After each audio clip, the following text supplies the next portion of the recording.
വിശുദ്ധ ദേവസഹായം പിള്ള ഇനി അൽമായരുടെ മധ്യസ്ഥനും കാവൽ പുണ്യവാനും. ക്രിസ്തുവിലുള്ള വിശ്വാസത്തെ പ്രതി രക്തസാക്ഷിത്വം വരിച്ച വിശുദ്ധ ദേവസഹായം പിള്ളയെ ഭാരതത്തിലെ അൽമായരുടെ മധ്യസ്ഥനായി ലയോ 14 മാർപ്പാപ്പ പ്രഖ്യാപിച്ചു. ഭാരത ലത്തീൻ കത്തോലിക്ക മെത്രാൻ സമിതിയായ conference of Catholic bishops of India സമർപ്പിച്ച നിവേദനത്തെ തുടർന്ന് ദേവാരാധനയ്ക്കും കൂദാശകൾക്കും വേണ്ടിയുള്ള വത്തിക്കാൻ ഡിക്കാസ്റ്ററി മാർപ്പാപ്പയുടെ അംഗീകാരത്തോടെയാണ് ഈ തീരുമാനം പ്രഖ്യാപിച്ചത്.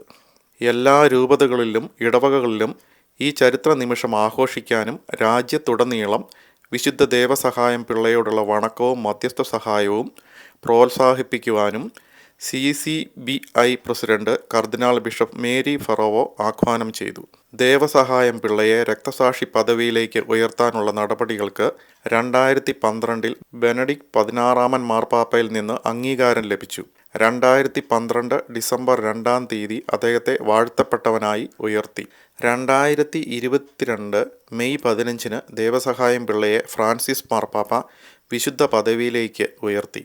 7 വർഷം മാത്രം കത്തോലിക്കനായി ജീവിച്ച് അതിൽ 3 വർഷവും ജയിലിൽ കൊടിയ പീഡകൾക്ക് നടുവിൽ ക്രൈസ്തവ വിശ്വാസത്തിനു വേണ്ടി നിലകൊണ്ട ഭാരതത്തിലെ ആദ്യത്തെ അൽമായ രക്തസാക്ഷിയായ ദേവസഹായം പിള്ളയുടെ ജീവചരിത്രം. ഭാരത മണ്ണിൽ ക്രിസ്തുവിനു വേണ്ടി രക്തസാക്ഷിത്വം വരിച്ച ആദ്യ ഇന്ത്യക്കാരനും വിശുദ്ധ പദവിയിലേക്ക് ഉയർത്തപ്പെടുന്ന ആദ്യ അൽമായ സഹോദരനുമാണ് ദേവസഹായം പിള്ള. 1712 ഏപ്രിൽ 22 പഴയ തിരുവിതാംകൂർ രാജ്യത്തിൻ്റെ ഭാഗവും ഇന്ന് തമിഴ്നാടിൻ്റെ ഭാഗവുമായ കന്യാകുമാരി ജില്ലയിലെ നട്ടാലം എന്ന ഗ്രാമത്തിൽ ദേവസഹായം പിള്ള ജനിച്ചു.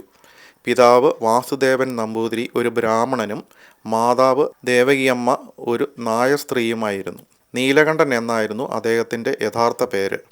ഉന്നത വിദ്യാഭ്യാസവും ആയോധന കലകളിൽ വലിയ പ്രാവീണ്യവും ലഭിച്ചിരുന്ന പിള്ള വലിയ സമ്പത്തിൻ്റെ ഉടമയായിരുന്നെങ്കിലും തൻ്റെ കുടിയാന്മാരോടും ദരിദ്രരോടും സ്നേഹവും ദയവും ചെറുപ്പം മുതലേ കാണിച്ചിരുന്നു. 300 വർഷം മുമ്പ് ഉന്നത വിദ്യാഭ്യാസത്തിനൊപ്പം മർമ്മശാസ്ത്രം, കളരിപ്പയറ്റ്, അമ്പും വില്ലും പ്രയോഗം തുടങ്ങി അനേകം യുദ്ധമുറകളിൽ പ്രാവീണ്യം നേടിയ പിള്ളയെപ്പറ്റി കേട്ടറിഞ്ഞ തിരുവിതാംകൂർ സാമ്രാജ്യത്തിൻ്റെ മഹാരാജാവായിരുന്ന മാർത്താണ്ഡവർമ്മ തൻ്റെ രാജ്യസേവനത്തിനായി പിള്ളയെ തിരഞ്ഞെടുത്തു. പട്ടാളക്കാരനായാണ് നീലകണ്ഠൻ തൻ്റെ ഔദ്യോഗിക ജീവിതം ആരംഭിച്ചത്. പിന്നീട് പത്മനാഭപുരം നീലകണ്ഠസ്വാമി ക്ഷേത്രം, രാജാവിൻ്റെ ട്രഷറി എന്നിവിടങ്ങളിൽ ജോലി ചെയ്തിരുന്നു. താമസിയാതെ മഹാരാജാവിൻ്റെ വിശ്വസ്തനും പ്രിയങ്കരനുമായി നീലകണ്ഠൻ പിള്ള മാറി. 1741 കുളച്ചൽ യുദ്ധത്തിൽ മാർത്താണ്ഡവർമ്മയുടെ തിരുവിതാംകൂർ സൈന്യം ഡച്ചുകാരെ പരാജയപ്പെടുത്തി ക്രിസ്തുമത വിശ്വാസിയായ ഡച്ച് സൈന്യത്തിൻ്റെ ക്യാപ്റ്റൻ എസ്താക്യൂസ് ബെനഡിക്ട് ഡിലനായിയെ യുദ്ധത്തടവുകാരനായി പിടിച്ചു. ഡിലനായിയുടെ യുദ്ധ സാമർഥ്യം അറിഞ്ഞ മഹാരാജാവ് തിരുവിതാംകൂർ സാമ്രാജ്യത്തിൻ്റെ സർവ്വ സൈന്യാധിപനായി നിയമിക്കുകയും തൻ്റെ സൈന്യത്തെ പുതിയ യുദ്ധമുറകൾ അഭ്യസിപ്പിക്കുവാനും വെടിക്കോപ്പുകൾ നിർമ്മിക്കുവാനും ഉദയഗിരിയിൽ ഒരു കോട്ട നിർമ്മിച്ച് പ്രവർത്തനം ആരംഭിക്കുവാനും മഹാരാജാവ് ഉത്തരവായി.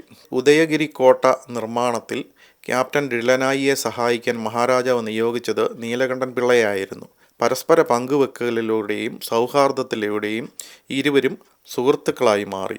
വലിയ സമ്പത്ത് ഉണ്ടായിരുന്നിട്ടും തൻ്റെ തറവാട്ടിൽ അടിക്കടി ഉണ്ടാകുന്ന ദുരന്തങ്ങളിൽ താൻ അതീവ ദുഃഖിതനാണെന്നും എന്തൊക്കെ ചെയ്തിട്ടും ഇതിനൊരു പരിഹാരം കാണാൻ കഴിയുന്നില്ലെന്നും ഡിലനായിയെ പിള്ള അറിയിച്ചു.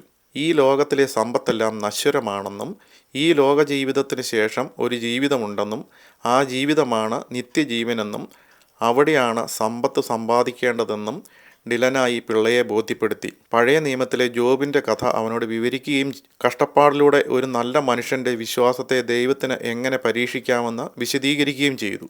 മനുഷ്യ മക്കളുടെ പാപങ്ങൾക്ക് പരിഹാരം ചെയ്യുവാൻ മണ്ണിൽ അവതരിച്ച ദൈവപുത്രനാണ് യേശു ക്രിസ്തുവെന്നും ഗാഗുൽത്താ മലയിൽ നാട്ടിയ മരക്കുരിശിൽ രക്തം ചിന്തി മരിച്ച ആ യേശുക്രിസ്തുവാണ് നിത്യജീവിതത്തിലേക്കുള്ള വഴിയെന്നും പിള്ളയെ പറഞ്ഞു മനസ്സിലാക്കി യേശുവിനു വേണ്ടി രക്തസാക്ഷികളായി ജീവത്യാഗം ചെയ്ത നിരവധി വിശുദ്ധരുടെ ജീവിതകഥകൾ പിള്ളയ്ക്ക് പറഞ്ഞുകൊടുത്ത് വായിക്കുവാനായി സത്യവേദ പുസ്തകവും നൽകി. ഡിലനായിയുടെ വിവരണവും വേദപുസ്തകത്തിൻ്റെ വായനയും പിള്ളയുടെ മനസ്സിൽ ചലനങ്ങൾ സൃഷ്ടിക്കുവാൻ തുടങ്ങി. എങ്ങനെയും യേശുക്രിസ്തുവിനെ സ്വന്തമാക്കി നിത്യജീവനിലേക്ക് പ്രവേശിക്കണമെന്ന് പിള്ള അതിയായി ആഗ്രഹിച്ചു. അതിനുള്ള ഏക മാർഗം മാമോദീസായിലൂടെ ക്രിസ്ത്യാനിയായി തിരുസഭയിൽ അംഗമാകുകയാണെന്നറിഞ്ഞ പിള്ള എത്രയും വേഗം മാമോദീസ സ്വീകരിക്കണമെന്ന് ഡിലനായിയോട് അഭ്യർത്ഥിച്ചു. തിരുവിതാംകൂറിൽ മാമോദിസ സ്വീകരിക്കുന്നത് അപകടകരമാകുമെന്ന് അറിയാമായിരുന്ന ക്യാപ്റ്റൻ ഡിലനായി തൊട്ടടുത്ത ചേര രാജ്യത്തിലെ വടക്കൻകുളം ദേവാലയത്തിലെ വികാരി ജോൺ ബാപ്റ്റിസ്റ്റ് ബൂട്ടാരി അച്ഛൻ്റെ അടുത്തേക്ക് തൻ്റെ കത്തുമായി പിള്ളയെ പറഞ്ഞയച്ചു. പിള്ളയെപ്പോലുള്ള ഒരു ഉന്നത കുലജാതൻ മാമോദിസ സ്വീകരിച്ചാൽ രാജകോപത്തിനിരയായി അനേകം പീഡകൾ ഏൽക്കേണ്ടി വരുമെന്നും ജീവൻ വരെ നഷ്ടപ്പെടുമെന്നും പറഞ്ഞ് പിള്ളയെ പിന്തിരിപ്പിക്കാൻ നോക്കിയെങ്കിലും ആരുടെയും നിർബന്ധത്തിന് വഴങ്ങിയല്ല എന്നും ഒരു ക്രിസ്ത്യാനിയായാൽ സംഭവിച്ചേക്കാവുന്ന എല്ലാ ഭവിഷ്യത്തുകളെയും നേരിടാൻ താൻ തയ്യാറാണെന്നും എന്തൊക്കെ സംഭവിച്ചാലും യേശുവിനെ ഉപേക്ഷിക്കാൻ താൻ തയ്യാറല്ല എന്നും പിള്ള ഉറപ്പിച്ചു പറഞ്ഞതിൻ്റെ അടിസ്ഥാനത്തിൽ വടക്കൻ കുളത്തെ മേരിയമ്മയുടെ ദേവാലയത്തിൽ വെച്ച് ആചാരി അച്ഛൻ നീലകണ്ഠ പിള്ളയ്ക്ക് മാമോദീസ നൽകി. മാമോദീസായിലൂടെ ഈശോയെ സ്വന്തമാക്കിയ പിള്ള ലാസർ എന്നർത്ഥമുള്ള ദേവസഹായം എന്ന പേരാണ് സ്വീകരിച്ചത്. നീലകണ്ഠൻ പിള്ള ക്രിസ്തുമതം സ്വീകരിച്ച വാർത്ത വീട്ടിലും നാട്ടിലും വൻ കോളിളക്കമുണ്ടാക്കി. ഉയർന്ന ജാതിക്കാർ വിശ്വാസവഞ്ചന, മതപരമായ ആചാരങ്ങളോടുള്ള അവഹേളനം, ദൈവനിന്ദ, രാജ്യദ്രോഹം തുടങ്ങി പിള്ളയുടെ നിരവധി കുറ്റങ്ങൾ മഹാരാജാവിൻ്റെ മുൻപിൽ ആരോപിക്കാൻ തുടങ്ങി. ഈ നില തുടർന്നാൽ തിരുവിതാംകൂർ സാമ്രാജ്യം ഒരു ക്രൈസ്തവ രാജ്യമാകുമെന്നും ഡിലനായുമായി ചേർന്ന് രാജ്യത്തെ റോമാ സാമ്രാജ്യത്തിന് പിള്ള ഒറ്റിക്കൊടുക്കുകയാണെന്നും മഹാരാജാവിനെ ഉണർത്തിച്ചതിൻ്റെ പശ്ചാത്തലത്തിൽ മഹാരാജാവിന് പിള്ളയെ അറസ്റ്റ് ചെയ്ത് കൊണ്ടുവരുവാൻ കൽപ്പിക്കേണ്ടി വന്നു. ആത്മാവിൻ്റെ അധികാരി ദൈവമാണെന്നും സത്യദൈവം ആരെന്ന് തിരിച്ചറിഞ്ഞതുകൊണ്ടുമാണ് താൻ ക്രിസ്തുമതം സ്വീകരിച്ചതെന്നും ദൈവസഹായം പിള്ള പറഞ്ഞപ്പോൾ മഹാരാജാവ് ക്ഷുഭിതനായി. കൈകാലികളിൽ ചങ്ങലയണിയിച്ച് കാരാഗ്രഹത്തിൽ അടയ്ക്കാൻ മഹാരാജാവ് ഉത്തരവിട്ടു. യേശുവിനെ ഉപേക്ഷിക്കാൻ തയ്യാറാകാതിരുന്ന പിള്ളയെ കൈകാലികളിൽ ചങ്ങലയണിയിച്ച് കഴുത്തിൽ എരിക്കിൻമാലയിട്ട് എരുമപ്പുറത്തിരുത്തി പടയാളികളുടെ അകമ്പടിയോടെ തെരുവീഥികളിലൂടെ അവഹേളിതനാക്കാൻ രാജാവ് കൽപ്പന നൽകി. എന്നിട്ടും ക്രിസ്തുമതം ഉപേക്ഷിക്കാൻ തുനിയാതിരുന്ന പിള്ളയെ ദിവസവും 30 അടികൾ നൽകി മുറിവുകളിൽ മുളകരച്ച് തേച്ച് വെയിലത്ത് നിർത്തി പീഡിപ്പിക്കുവാൻ ഉത്തരവിട്ടു. ദിവസങ്ങളോളം പീഡകൾ തുടർന്നിട്ടും പിള്ളയിൽ അല്പം പോലും മാറ്റം വരുത്താൻ കഴിഞ്ഞില്ല. ദുസ്സഹമായ വേദനയിലും പിള്ളയുടെ അധരങ്ങൾ യേശുവേ യേശുവേ എന്ന് ഉരുവിട്ടുകൊണ്ടിരുന്നു. ഉറുമ്പിൻ കൂട്ടിൽ മണിക്കൂറുകളോളം നിർത്തിയെങ്കിലും ഒരു ഉറുമ്പ് പോലും അദ്ദേഹത്തെ ഉപദ്രവിച്ചില്ല. ഉഗ്രവിഷമുള്ള പാമ്പുകളും തേളുകളും പഴുതാരകളും നിറഞ്ഞ മുറിയിൽ അടച്ചിട്ടിരുന്നെങ്കിലും ഒന്നുപോലും പിള്ളയെ ഉപദ്രവിച്ചില്ല. ഒരു ചെറുമുറിയിൽ പിള്ളയെ അടച്ചിട്ട് ചുറ്റിലും നിരത്തിയ നെരിപ്പോടുകളിൽ മുളക് കത്തിച്ച് പുകച്ചു. ഈ കൊടിയ പീഡകൾക്കൊന്നും പിള്ളയെ ഒന്നും ചെയ്യാൻ കഴിയുന്നില്ലെന്ന് കണ്ട് വിഷം കൊടുത്തു കൊല്ലുവാൻ തീരുമാനിച്ചു. പാലിൽ വിഷം കലർത്തി കൊടുത്തു. ഉടൻ പിടഞ്ഞു വീണ് മരിക്കുമെന്ന് ഭടന്മാർ കരുതിയെങ്കിലും ഒന്നും സംഭവിക്കുന്നില്ലെന്ന് കണ്ടതിനാൽ അവർ അത്ഭുതപ്പെട്ടു. ഒരു ഭാവവ്യത്യാസവുമില്ലാതെ പിള്ള അവരോട് പറഞ്ഞു, യേശുവിൻ്റെ തിരുരക്തമാണ് എൻ്റെ സിരകളിലൂടെ ഓടുന്നത്. ഏതു കൊടിയ വിഷവും നിർവീര്യമാകും. എൻ്റെ യേശു അനുവദിച്ചാൽ മാത്രമേ എൻ്റെ ജീവൻ എടുക്കാൻ കഴിയുകയുള്ളൂ.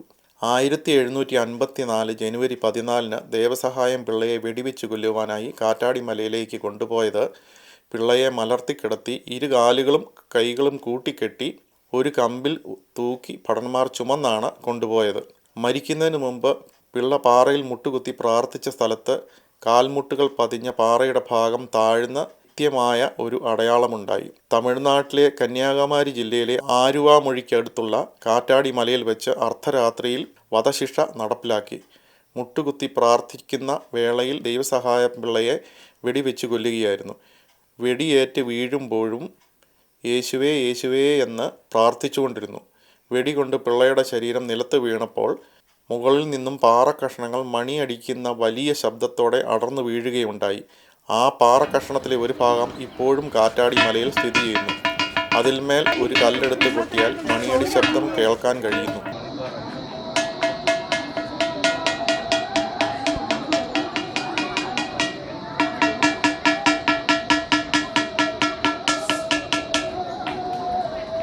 ഇന്ന് ദൈവസഹായം മൗണ്ട് എന്നറിയപ്പെടുന്ന ഈ പുണ്യസ്ഥലം ദിനം പ്രതി അനേകം തീർത്ഥാടകർ വന്ന് പ്രാർത്ഥിക്കുന്നു.